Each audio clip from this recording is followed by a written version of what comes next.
Hello and welcome to Mythic Cinema Scrolls, where I peel back the layers of your favorite blockbusters to reveal the myths and laws that power them. Today we'll be flying east into the electric world of Korean pop with the runaway Netflix hit K-pop Demon Hunters.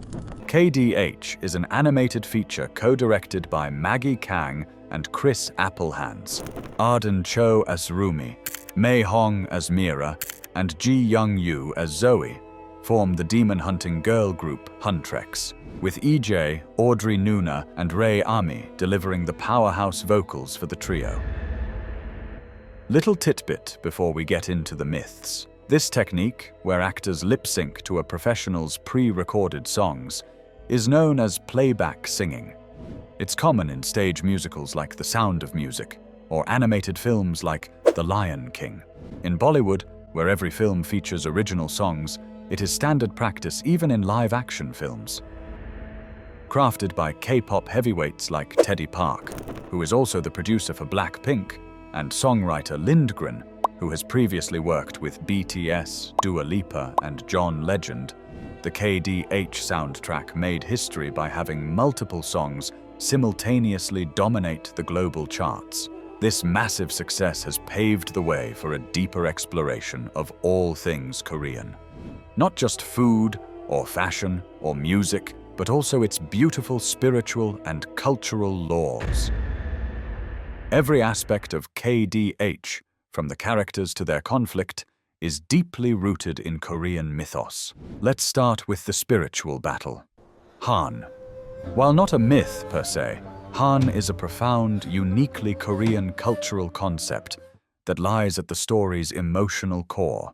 It is untranslatable into a single English word, but can be defined as a collective feeling of grief or resentment from prolonged injustice. A deeply personal, yet collectively carried sorrow accumulated over generations of hardship. And the process of resolving or appeasing this Han feeling is the healing practice called Hanpuli. The lead hunter, Rumi, secretly carries a half-demon heritage, and the shame she feels manifests as demonic patterns on her skin. Her arc perfectly fits into the cultural imperative of Hanpuli. She realizes that fighting this dark part of herself is a destructive internal war, and that true power comes from integrating her whole self, warts and all. But the myth at the heart of KDH has got to be Korean Shamanism, aka Mugyo. The Huntrex trio are modern incarnations of the Mudang, female shamans or spiritual leaders who historically commanded power in Korean society. The Mudang sacred rituals, called Gurs, use song, dance, and percussion to interact with and appease malevolent spirits. It was believed that the ritual's energy, from voice and movement, would establish a protective boundary against the dead realm of Jeoseung, the underworld. KDH adapts this perfectly, with the trio using K-pop music and choreography as their weapons, and their songs creating the Honmun, or Soul Gate, a powerful spiritual barrier against the demon king Gwi-Ma. Speaking of demons, the Huntrex's rivals, the boy band Saja Boys, are named after the Jeoseung Saja, the messengers of death. These figures are the bureaucratic grim reapers of the Korean underworld, who, led by the great king Yomna, meticulously pursue and escort souls to the afterlife. According to law, the Saja are cold and unrelenting. When a man once tried to trick a Saja by claiming another identity to escape death, the Saja checked his ledger and replied, "I will take you both," underscoring their absolute adherence to rules. The Saja Boys are a glamorous update of this law. Their goal is to steal souls by harvesting their fans' attention, and thereby weakening the Honmun. Their leader, the demon king Gwi-Ma, whose name literally means demon ear, signifies a being who controls through influence and lies. Unlike other villains, Gwi-Ma doesn't want to destroy the world. Instead, he consumes its souls by whispering into minds, preying on vulnerabilities, and turning one's personal harm into the chains of one's servitude.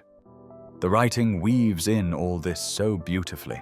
Even the tertiary characters like the smiling tiger, Horangi, and the three-eyed magpie, Kkachi, are based on characters from Korean folk art called minhwa. The lessons here are profound. From Han, we learn that true power comes from acknowledging rather than burying our deepest emotional wounds. From Mudang and Gos, we learn about the sacred protective powers of art, music, and performance. And from Gwi-Ma, we learn that the greatest evil is often not brute force, but manipulation that exploits our inner shame and fear. All this woven masterfully into a musical about K-pop stars battling for fans. Pretty amazing. Your journey into the mythic depths of wisdom has begun. Don't stop. Learn about the epic clash of laws in Ryan Coogler's highbrow monster horror, Sinners Next. Write in the comments below, what other titles should I cover?